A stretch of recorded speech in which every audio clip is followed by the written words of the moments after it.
Bonjour et bienvenue dans Le Bonheur me va si bien, le podcast pour les femmes qui souhaitent s'épanouir et construire une vie qui leur ressemble. Je m'appelle Audrey, je suis coach de vie certifiée, business mentor et fondatrice de Ma Cohérence. Ma vie, je l'ai créée et il n'y a rien de magique.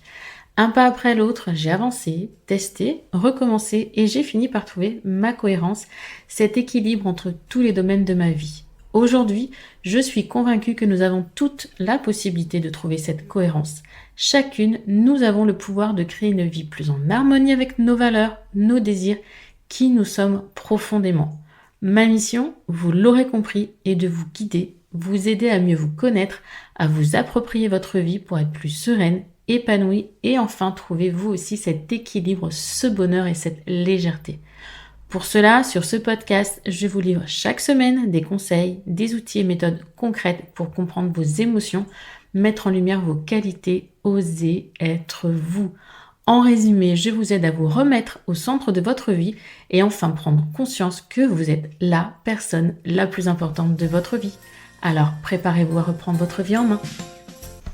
Hello, j'espère vous trouver en forme avec cet épisode spécial rentrée. J'ai décidé de vous remettre à disposition l'épisode enregistré l'année dernière avec Julie du compte Instagram Julie Make You Happy. J'adore l'énergie de cette femme, j'adore le message qu'elle transmet, j'adore sa vision de l'organisation au service de notre quotidien et pour plus de fun et de liberté dans la vie. Donc, il était important pour moi là de vous représenter cet épisode dans lequel Julie vous donne ses 5 conseils, astuces, techniques pour une rentrée, on va dire, un peu plus zen, un peu plus détendue et que vous ne soyez pas non plus à faire la course à 2 jours de la rentrée, de la reprise du travail, etc.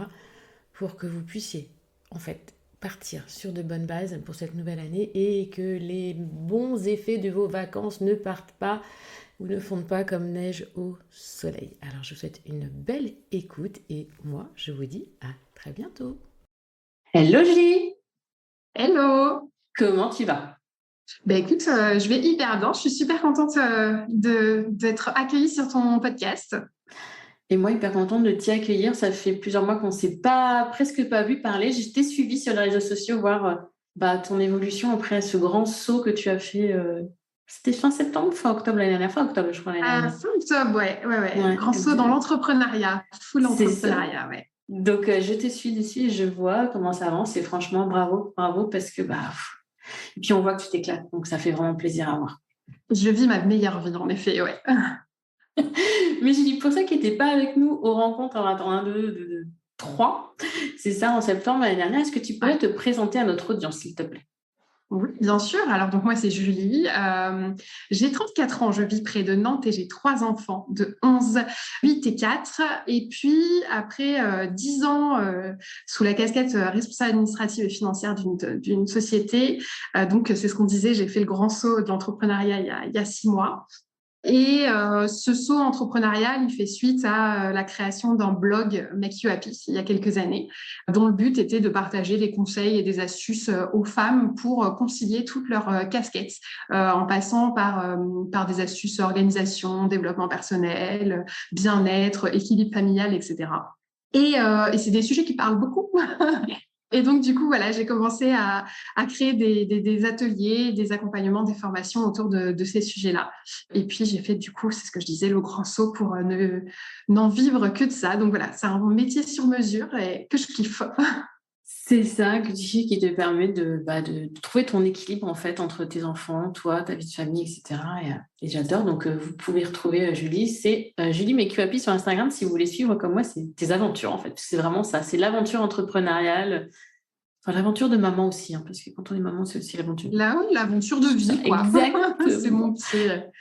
C'est mon petit journal. En tout cas, en story, c'est mon petit journal de vie. Et puis après, j'essaye aussi de partager de la valeur et des conseils et des astuces, etc. sur ces sujets-là. Oui. Et d'ailleurs, aujourd'hui, on va parler de la rentrée. De la rentrée. Parce qu'on a toutes et tous une relation différente à cette période de l'année, qu'est-ce que ça signifie pour toi la rentrée? Je pense que le mois de septembre, c'est clairement mon mois préféré de l'année. C'est le mois, c'est le mois où je me sens pousser des ailes, où j'ai une motivation de dingue. C'est le mois du renouveau. C'est le mois enfin voilà, on part sur des bonnes bases. On est frais et dispo normalement après des bonnes vacances ou Non, pas. On va dire que oui. Mais ouais, alors moi j'adore les débuts de quelque chose, comme j'adore les lundis, comme j'adore le mois de janvier, etc. Mais alors le mois de septembre, en plus il fait encore toujours un peu beau, un peu chaud, contrairement au mois de janvier qui est un peu plus triste. Voilà, donc moi c'est vraiment la période où j'ai un regain de motivation, j'ai envie de tout mettre à plat, mettre en place des objectifs. Enfin voilà, c'est vraiment, j'adore. C'est plein d'une bonne énergie pour moi la rentrée. Alors après, c'est sûr que c'est fatigant parce que c'est une période hyper intense, hein, surtout quand on a des enfants, avec les réunions parents-prof, les activités extrascolaires qui reprennent. Voilà, c'est les dossiers, les fournitures scolaires à acheter, etc., etc.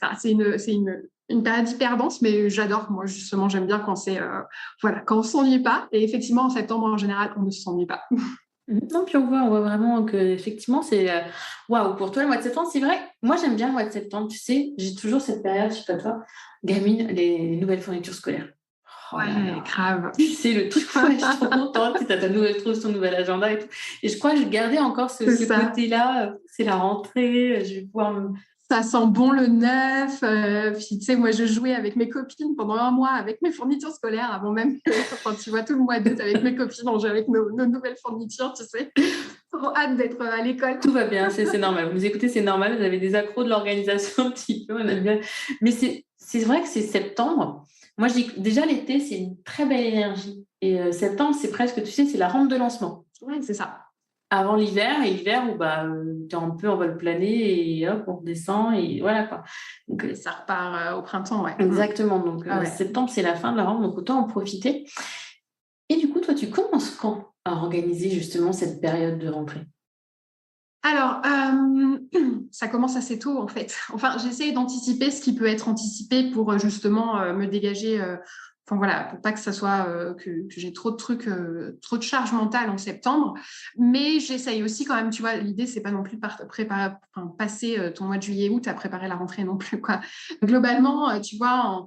Je vais bien m'assurer en mai-juin que les inscriptions extrascolaires sont prêtes. Tu vois. Alors ça, c'était le truc. Parce que je me suis déjà retrouvée au mois de septembre à me dire oh là là j'ai rien fait pas d'inscription rien et tu sais à courir dans toutes les assos les machins pour retrouver de la place pour de la danse pour du truc donc quand ça m'était arrivé je m'étais noté directement sur mon agenda l'année d'après au mois de juin s'occuper des activités Strasco donc voilà donc ça va être mai-juin c'est surtout les activités Strasco puis tu sais je vais déjà penser à faire les photos d'identité à faire les certificats médicaux, tu vois, les choses comme ça qu'on peut déjà donner justement pour les dossiers soit d'école, soit d'activités Strasco.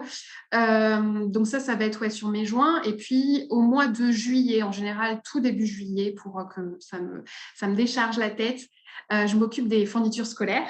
Donc d'une, m'occuper de ce qui revient de l'école, enfin des anciennes affaires des années qui s'achèvent, voilà, des affaires scolaires, tri, etc. Et puis, alors nous, on a la chance dans notre école à nous d'avoir les listes des listes de fournitures en avance dès le mois de juin, dès la fin de l'école pour septembre. Donc ça, c'est hyper pratique. Ça, c'est une chance que tout le monde n'a pas. Donc du coup, j'essaye de pas traîner en fait, et c'est le truc que je fais dès la première semaine, quoi. Tu vois, c'est écrit sur ma to-do list de la semaine prochaine.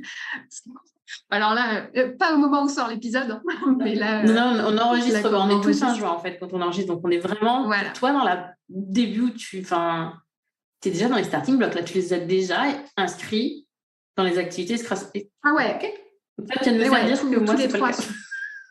Moi, elle a 4 ans, moi, ça sera sa première année, donc chez moi... Ouais, mais justement, il faut faire attention. Les premières années, en général, c'est celles qui sont les plus difficiles parce que tu vois, genre, parce qu'il n'y a pas beaucoup d'activités pour les tout petits. Donc, du coup, tu vois, les danses, les baby gym ou les choses comme ça, c'est vraiment pris d'assaut, le judo ou les choses comme ça. Donc, faut être. Je crois que les inscriptions, pour moi, c'est qu'en septembre. Tu vois, l'année dernière, déjà, je m'étais renseignée, c'était septembre. Moi, je vais regarder. Ah ouais, il faut se renseigner, en fait. Pareil, là aussi, tu vois, ça dépend des assos, ça dépend. Voilà, note pour toi-même. Donc, moi, c'est bon, ils sont inscrits. Et je suis moi-même aussi inscrite. Je me suis inscrite à une activité, moi aussi, tu vois, en inscrivant ma fille à la danse, je me suis dit, allez, hop, moi aussi, tiens. Donc ça, c'est fait déjà. On a tous notre activité pour l'année prochaine. Donc, tu anticipes quand même pas mal. Donc, on va dire que toi, tu commences à préparer la rentrée fin mai, début juin. Ouais, alors c'est pour ça, ouais, effectivement, pour les activités. Parce que, bah, comme je te disais, parce que une année, en fait, c'est le principe même de ma mise en place d'organisation. Dès que je me rends compte qu'il y a eu un truc qui, à un moment donné, m'a posé souci, a été un truc difficile à gérer, Tu anticipes. bah, tu vois, je me note c'est pour ça que mon agenda est mon meilleur ami en général. Je me note pour l'année d'après d'anticiper, quoi. Et donc, je me souviens d'un mois de septembre hyper compliqué pour les activités Strasco. Depuis, j'anticipe et je fais ça. Voilà. Dès le mois de mai, je me renseigne sur les dates d'ouverture. Et puis, les dates d'ouverture Ok. au mois de juin, je Ok. suis au taquet. La première sur la Vive, liste d'attente. vive l'agenda. Alors, Julie, normalement, si je ne me trompe pas, donc moi, je suis bullet journal et toi, tu es My 365, si je ne me trompe pas. Toujours. Tout à fait, Toujours. c'est ça. Il est Il est là, là. toujours, à côté de moi. Pareil, il est là. Donc, pour celles qui ne sont ni accro aux bullets, sachez que quand même, enfin, qui ne sont pas accro aux bullets, le My 365 est quand même un agenda très rempli, mais qui vous laisse quand même beaucoup, beaucoup de liberté. Fabriqué en France. Je refais de la pub comme pendant les rencontres. Je leur refais de la pub, Non, mais mais vraiment, t'as raison. ils sont top. Je sais que T'as raison, il le mérite. Il le mérite. C'est une belle petite société française, des belles personnes avec de belles valeurs. Donc ouais, autant en carrément. profiter. Passons à présent, parce que je pense qu'il y a déjà l'anticipation, mais à tes astuces, justement, pour, on va dire, une rentrée sereine, autant que possible. Ce serait quoi tes astuces pour ça? D'anticiper, donc. Donc, d'anticiper ce qui peut l'être sans se mettre une pression. Encore une fois, l'idée, c'est pas de passer l'été à stresser sur l'organisation, etc. C'est justement s'en débarrasser très vite pour ensuite, tu vois, que ça te pèse pas en disant, ah, faudrait, tu vois, et que tu arrives le 20 août en disant, oh là là, mon Dieu, c'est dans 10 jours et j'ai rien qui est prêt, quoi. Donc, donc voilà. Donc c'est vraiment d'anticiper, donc activité Strasco et matériel scolaire si c'est possible. Et puis ensuite, après, tu peux être à peu près tranquille jusqu'à, je sais pas, une semaine, 10 jours avant le jour J, la grande échéance. Et ben là, petit à petit, tu vas t'assurer. Voilà, enfin moi j'ai une petite to-do list des choses à penser, mais tu vois des trucs tout bêtes, mais amener les enfants chez le coiffeur avant d'aller la rentrée, tu vois. Anticiper, oui, C'est pas tout 2 jours bête, avant, parce que sinon, c'est pas la peine. ouais, tu vois, c'est ça. Quoi d'autre? Enfin, tu vois, prendre rendez-vous chez le docteur s'il y a besoin pour les certificats, si tu les as pas fait au mois de mai, au mois de juin. Acheter ce qu'il faut pour couvrir les livres que tu vas récupérer. Enfin, tu vois. Anticiper, ouais. Donc ça, si tu l'as pas fait, voilà, anticiper. Anticiper sur le rythme aussi, tu vois, peut-être petit à petit, que ce soit pour les enfants ou soi-même, tu vois, essayer de petit à petit faire la transition rythme-été, où bien sûr, tu vas te coucher un peu plus tard, surtout pour les enfants, etc. Et donc, les ramener vers le rythme de la rentrée. Et surtout, quelque chose que j'aime beaucoup faire avant la rentrée, c'est un conseil de famille avec mon conjoint et mes enfants. Ça, c'est un petit truc que j'aime bien faire. Alors, on ne le fait pas seulement pour la rentrée scolaire. On le fait voilà, quand on sent le besoin, quand il y a un grand changement, par exemple, dans notre vie de famille ou qu'on a un sujet qu'on a envie d'aborder. Donc, on se fait une petite soirée informelle parce que ça va être autour d'un petit apéro, tout ça, mais où on essaye de se dire les changements qu'il va falloir faire, ou chacun donne ses attentes, ses envies, ce qui va pas, etc. Ça ne veut pas dire qu'on ne peut pas en parler dans le quotidien. Hein, on n'attend pas les conseils de famille pour dire qu'il y a des choses qui vont pas, qui vont bien. Mais ça permet de structurer un peu le truc. Donc, tu vois, autre sujet, mais j'en ai un qui est prévu demain soir, qui n'est pas du coup sur le sujet de la rentrée, puisqu'on n'y est pas encore, mais qui est au contraire le sujet des vacances. Tu vois, demain soir, on a un conseil de famille pour parler des choses qu'on a envie de faire pendant les vacances, que tout le monde donne ses idées de sorties, d'activités, de choses à tester. Ou voilà. On va se faire une petite wishlist familiale de vacances. Voilà, et donc on fait ça toujours pareil 2-3 soirs avant la rentrée. Ça permet aussi de prendre un peu la température, comment les enfants, tu vois, vivent cette rentrée. Tu vois, quand il y a des rentrées au collège, tu vois, aussi c'est le moment de voir si ça va, comment Pas trop de tu vois, des stress, choses comme ça. d'évacuer, ouais, de leur permettre de parler de leurs émotions aussi, de leurs ressentis. Tu leur ouvres la porte. Et toi aussi. C'est ça, exactement. Ouais, c'est vraiment des moments d'échange hyper sympas. Et donc, voilà, ça permet de reposer les bases, de se redire comment on va s'organiser, quels sont les changements qu'il va y avoir cette année, etc. Donc, ça, c'est plutôt sympa. Et quand on fait ce conseil de famille, avant ou après, j'ai tendance à...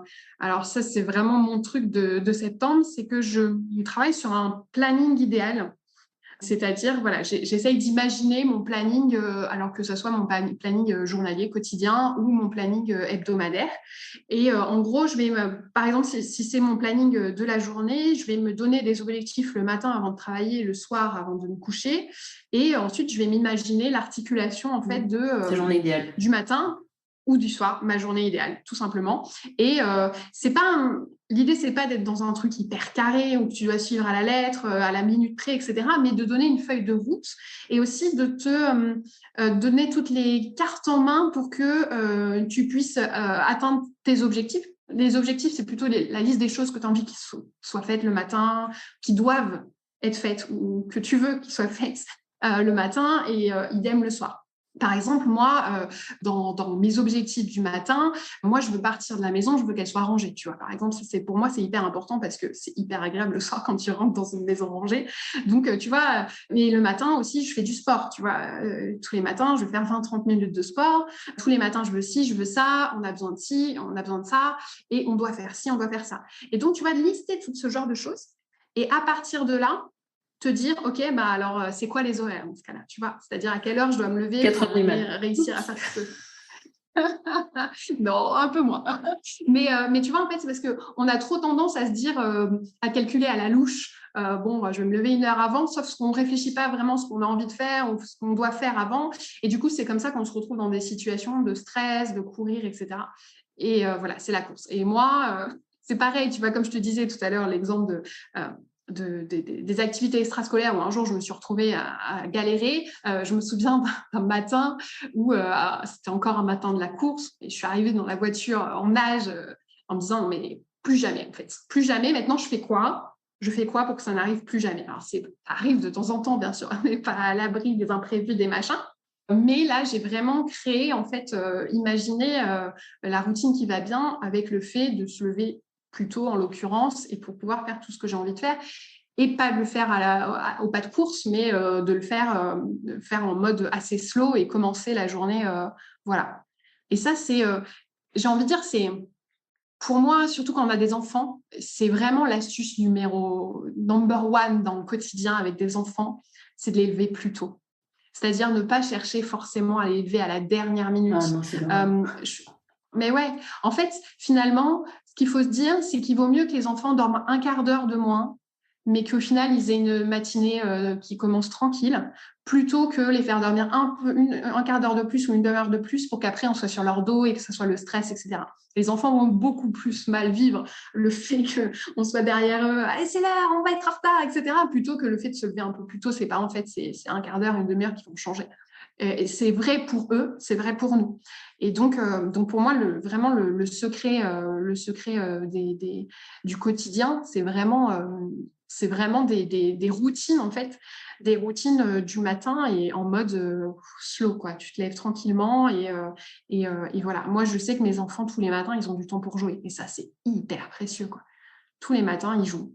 Et ils commencent la journée, ils commencent la journée en jouant et pas en courant avec les parents qui stressent derrière, quoi. C'est pas toujours évident. Moi, je réveille toujours ma fille un quart d'heure en avance aussi, mais j'ai un conjoint, moi, qui a beaucoup de mal à se lever le matin.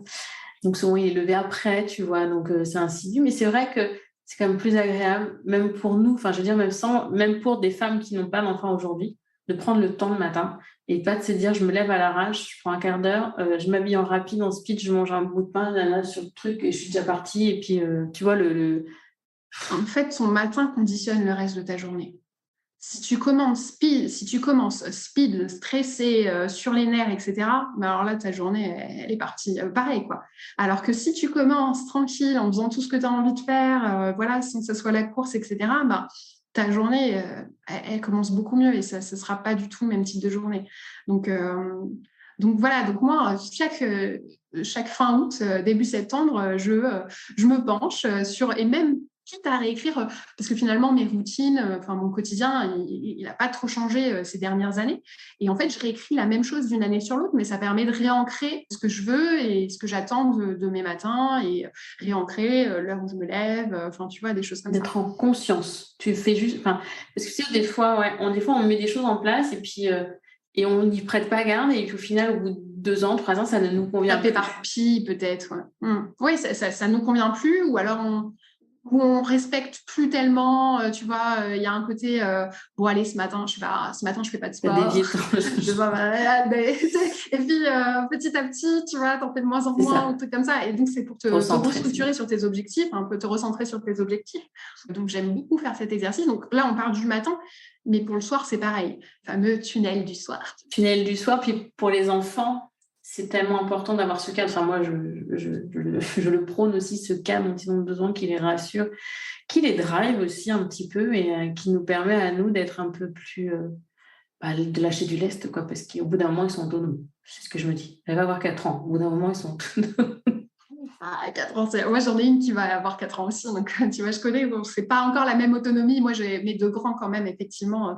Mais c'est vrai que moi, je suis une grande fan des routines en général. Je trouve que c'est un des secrets de l'organisation. Et ça permet, en fait, le problème, c'est que les gens, quand tu leur dis routine, ils pensent routinier et en mode tristesse, ennui, tout ça. Triste. Alors qu'en fait, non, pour moi, les routines, c'est vraiment mettre sous contrôle ce qui doit être sous contrôle, en fait, tout simplement.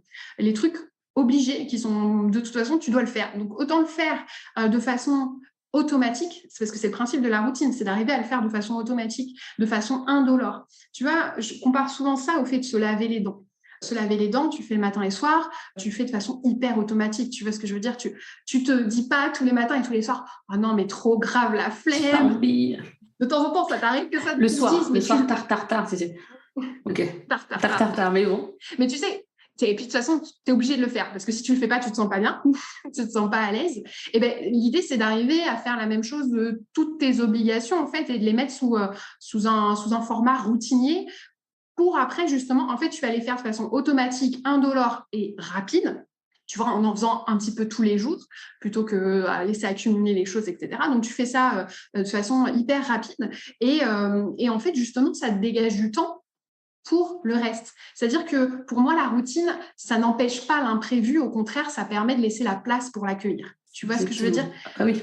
Donc voilà, je sais pas, un exemple que j'aime bien donner, c'est samedi 14h, tu as une copine qui t'appelle et qui dit écoute, j'arrive dans 5 minutes prendre le café chez toi, quoi. Panique à bord. Il n'y a rien rangé, voilà, panique à bord. Tu es encore en pyjama, tu as les cheveux sales, ta maison est en gros bordel. Ça va pas tu le vois faire. Ce que je veux dire? Ça va le faire. Et tu vois, est-ce qu'il y a après, ça dépend. Tu vois, tu as des copines que tu vas accueillir sans souci dans ce genre de truc et c'est tant mieux. Heureusement qu'on a des amis qui on peut être comme ça. Mais il y en a beaucoup que tu n'as pas envie d'accueillir en pyjama quand même et dans une maison en gros bordel. Donc voilà, donc en fait, ce qui est un imprévu va devenir un problème, alors que si tu as des routines qui te permettent de façon hyper automatique de toujours ranger un petit peu ta maison en permanence pour que ça soit toujours assez rangé, etc. En fait, tu vois, tout ce genre d'imprévu, tu peux l'accepter. Tu peux accepter de se dire sur un coup de tête, ah bah tiens, ce week-end, on part. Parce que tu peux l'accepter parce que tu as assez de linge propre et que tu n'as pas laissé les lessives traîner depuis. Tu vois ce que je veux dire? Oui. Et voilà, on est de la même team toutes les deux. Donc moi, je vois parfaitement et je n'ai jamais vu l'organisation ou la planification comme une prison. C'est au contraire, pour moi, c'est la liberté. C'est tellement de liberté. C'est la liberté. Ouais, c'est ça, c'est la liberté. C'est la liberté et parce que ça te permet de te libérer des choses pénibles. Et ta charge mentale aussi. Tu es libre. Enfin, je veux dire, tu disais le temps, mais tu as aussi moins de charge mentale parce que de toute façon, les choses se font automatiquement, donc tu n'y penses même pas. Donc, ça fait de la place là-haut pour plein d'autres choses. Exactement, c'est ça. Alors que si tu fais pas les trucs de façon automatique et que tu les procrastines et que tu les reportes, etc., et ben ça crée de la charge mentale parce que c'est des choses que tu sais que tu dois faire. Je pense au linge, par exemple, parce que c'est le truc qu'on peut avoir tendance facilement à procrastiner. Mais tu vois, ça te pèse. Tu sais que tu dois le faire. Tu sais que voilà. Et en fait, voilà, l'organisation, vraiment, comme j'aime souvent dire, c'est pas un but en soi, une finalité. On n'est pas là pour être brivante de camp, petite ménagère parfaite ou quoi qu'est-ce. Surtout pas mon style en plus, mais plutôt se dire waouh, je me fais de la place pour tout le reste, quoi. Je mets sous contrôle ce qui doit être sous contrôle et ensuite je kiffe ma vie, quoi. Et je kiffe ce qui doit être kiffé, quoi. Puis alors la rentrée, parce qu'on va revenir à la rentrée, sinon... Mais là, excusez-nous, oui, quand même. On part très très loin, on parle d'organisation. Parce qu'en plus, tu sais que le planning quotidien et hebdo idéal, je le fais faire moi dans mes accompagnements. On est vraiment sur la même longueur, donc c'est pour moi, c'est reprendre juste conscience de son temps, qui est notre ressource la plus rare. Donc, mais si je reprends tes astuces, il y a l'anticipation. un maximum ce qu'on peut anticiper avant pour préparer la rentrée. Ce conseil de famille, Ouais, carrément. pour poser les intentions de la rentrée, puis de la fin de l'année, les objectifs. Cette partie aussi, journée idéale, semaine idéale, pour essayer d'y tendre le plus possible. Parce que là, on vient de parler des routines, bien évidemment. Si aujourd'hui, vous nous écoutez, vous n'avez aucune routine en place, vous ne pourrez pas mettre 4-5 actions successives en place d'un coup. Un pas après l'autre. Ouais, un pas après l'autre. Choisissez votre combat au début, parce que si vous voulez tout faire d'un coup, ça ne marchera pas. Est-ce que tu as une autre astuce à nous partager pour la rentrée? On est déjà bien là quand même. Oui, on est déjà bien. Je regarde un petit peu, tu vois, j'avais pris quelques notes de mon côté, mais tu vois, ouais, moi, c'est vraiment ça, préparer la rentrée, c'est comme pour tout en organisation, faire un petit peu tout le temps au fur et à mesure et anticiper pour ne pas se laisser déborder. Et oui, non, j'ai pas d'autres astuces comme ça, rentrée, ouais. On a fait. On a fait le tour. Et pour bien terminer l'année, qu'est-ce que tu pourrais rajouter dire à nos auditrices qui vont nous écouter? Donc, nous, on est en fin juin, mais elles vont nous écouter mi-août. Donc, on a vraiment cette dernière partie de l'année. Tu disais tout à l'heure, voilà, le septembre, c'est la rampe de lancement avant la fin de l'année. Qu'est-ce que tu pourrais leur dire là pour qu'elles finissent bien cette année 2022? De toute façon, il y a toujours Noël à la fin de l'année, donc tu finis forcément bien l'année. Moi, je suis une grande amoureuse de la période de septembre à décembre. Donc, tu vois, voilà. Comme pour tous ces moments, comme je disais, j'aime bien ces moments qui sont marqués dans le calendrier, soit le début de quelque chose, soit la fin de quelque chose. Je trouve que c'est vraiment donc, le lundi ou le dimanche ou le mois de septembre ou le mois de décembre ou le mois de janvier. Enfin, tu vois, voilà. Moi, je trouve que c'est vraiment des super bons moments à la fois pour faire une introspection, tu vois, donc bilan, qu'est-ce qui s'est passé, qu'est-ce qui s'est bien passé, moins bien passé, etc. Donc un bilan vraiment objectif, à la fois positif et négatif, et puis regarder vers le futur et avec une feuille de route, avec des nouveaux objectifs, etc. Moi, il y a un exercice que j'aime beaucoup faire et que je fais justement souvent à ces époques-là, soit en début, soit en fin de quelque chose, d'une période. C'est l'exercice de la roue de la vie. Tu dois connaître, hein, c'est un gros classique du développement personnel. L'idée, c'est globalement de donner une note sur 10 à des domaines de ta vie que tu choisis toi. Voilà, un peu à l'instinct, tu donnes 10 étant bien sûr la note maximale et la note que tu cherches à atteindre partout dans chaque domaine. Partout. C'est quasi impossible d'atteindre du 10 partout. Mais bon, écoute, on y travaille. L'idée, c'est d'y travailler. Et voilà, tu vas un petit peu faire le bilan sur tous tes domaines. Donc, ça va être le couple, la famille, les amis, ton bien-être psychique, ton bien-être physique, ton environnement, ton chez-toi, ton travail, tes finances. Moi, j'ai une catégorie que j'aime bien aussi, c'est le don de soi. Enfin, voilà, je crois que j'ai fait le tour des 10 catégories en général et les loisirs aussi. Tout ça, voilà, je vais faire un petit exercice voilà, à la fois introspectif, qu'est-ce qui s'est bien passé sur chacun de ces domaines et qu'est-ce qui s'est moins bien passé sur chacun de ces domaines, et à la fois se dire maintenant quels vont être mes objectifs dans chacun de ces domaines-là, tu vois.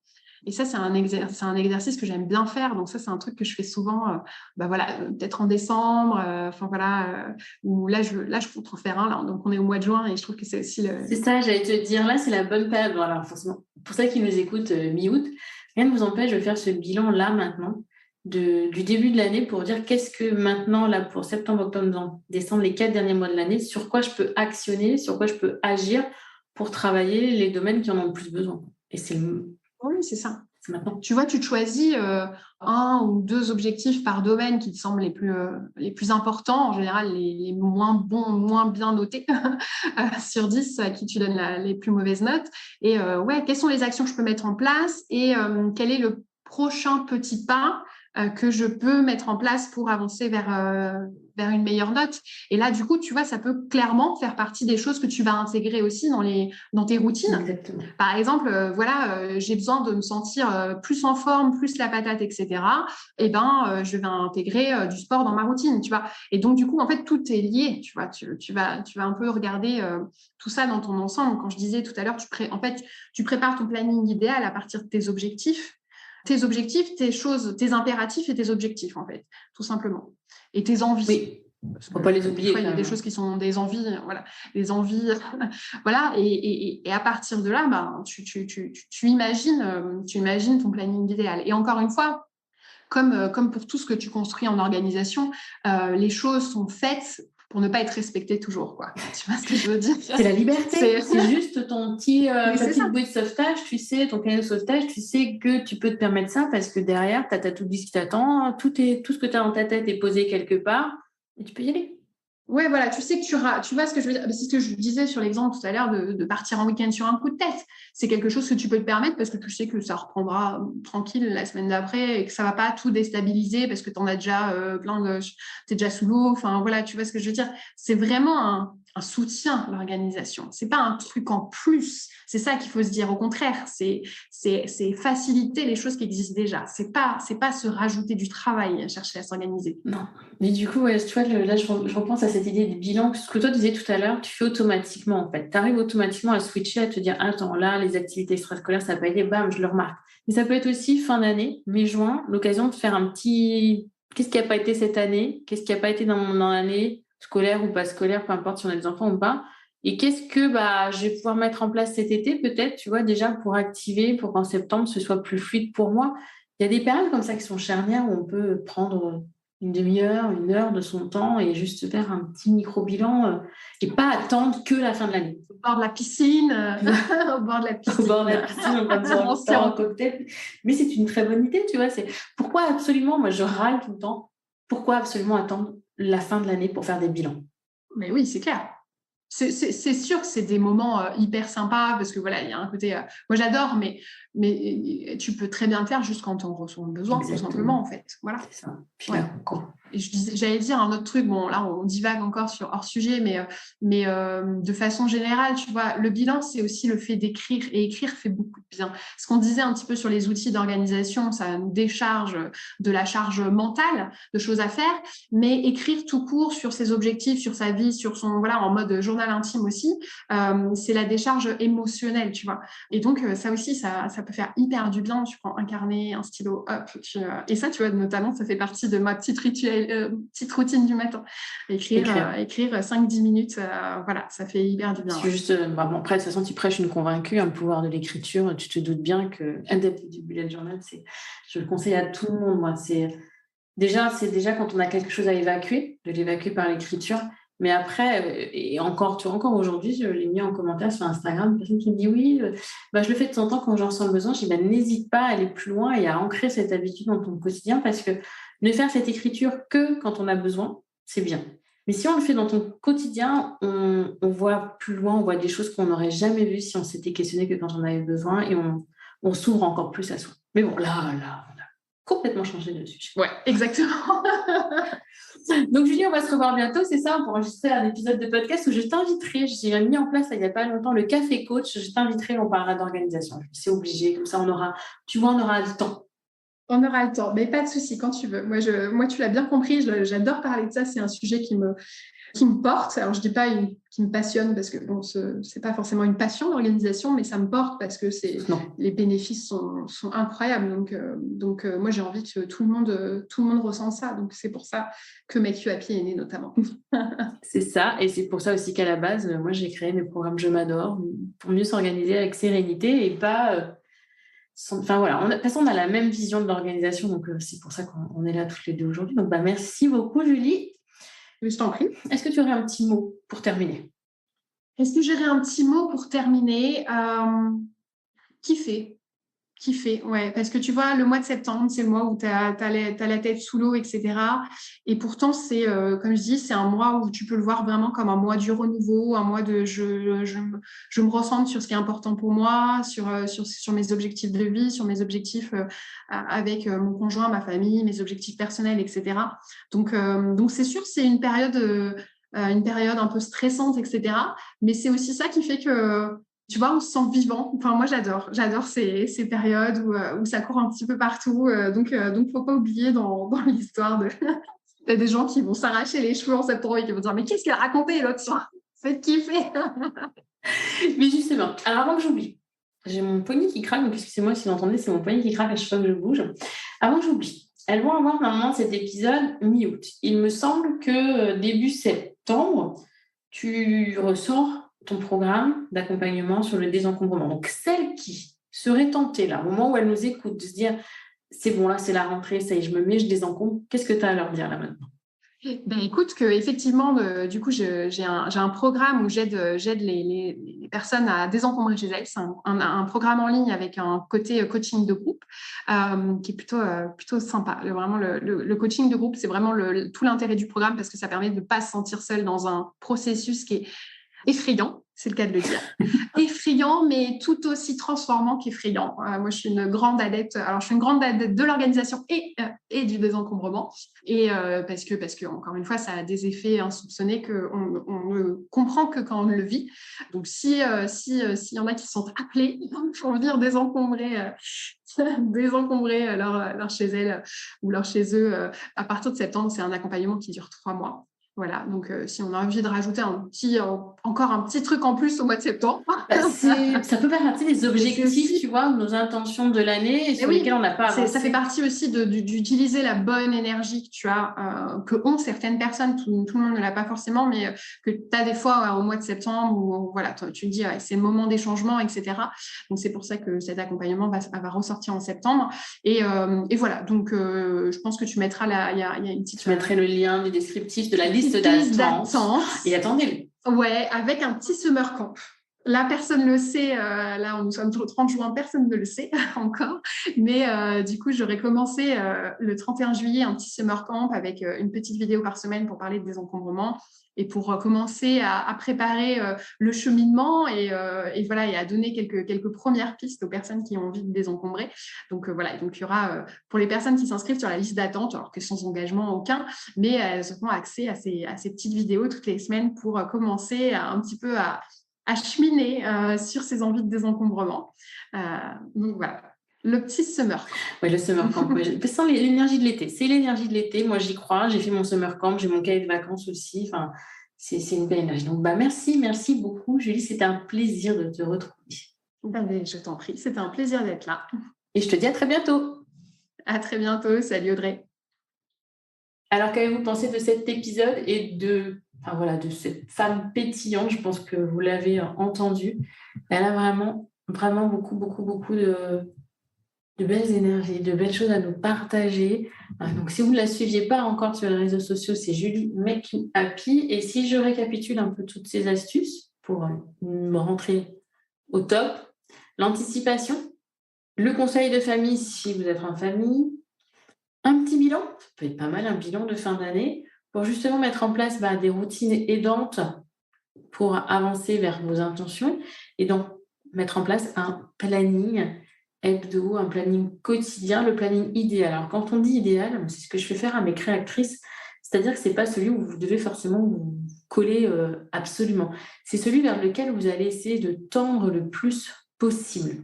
Et le fait de tendre le plus possible par là, vous allez du coup avancer doucement mais sûrement vers un quotidien qui vous épanouit, qui vous plaît. Donc, pensez à cette partie vraiment de planning et d'organisation.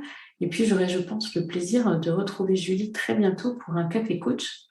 Petite nouveauté que je mets en place durant laquelle j'échange avec au moins 2 autres coachs accompagnantes sur un sujet que nous avons choisi ensemble. Et simplement, comme on enregistre là un podcast, mais sauf que c'est en live, vous êtes avec nous, on partage nos différents points de vue. Comme ça, je trouve que c'est pour vous hyper enrichissant de nous entendre échanger, de voir comment on peut réfléchir à certaines choses. Bref, pour Julie, donc vous l'avez entendu, elle a un accompagnement sur le désencombrement. Vous savez, je vais vous mettre le lien dans le descriptif de l'épisode. Mais surtout, si vous avez envie d'aller un peu plus loin avec Julie, elle propose une boîte à outils gratuite. Et là aussi, je vous mets le lien dans le descriptif de l'épisode. Vous l'aurez compris, une boîte à outils qui tourne quand même pas mal autour de l'organisation, un peu du budget, des encombrements, les choses, on va dire, du quotidien serein. En tout cas, j'espère que ça vous a plu, que ça va vous permettre, on va dire, même si on est le 10 août, là, quand vous écoutez ça, essayez d'anticiper un maximum votre rentrée pro ou la rentrée des enfants, peu importe, mais surtout de profiter au maximum des beaux moments de l'été, de vos vacances si vous êtes encore en vacances. La rentrée, c'est le jour de la rentrée, on l'anticipe, mais on ne se pourrait pas la vie avec en amont. Je vous donne rendez-vous la semaine prochaine. Je vous souhaite un joli mois d'août ou au mois de septembre, si vous m'écoutez en septembre, mais bon, pour la rentrée, ce sera quand même pas trop adapté. Donc, je vous dis à très vite. Belle journée, belle semaine et bon week-end.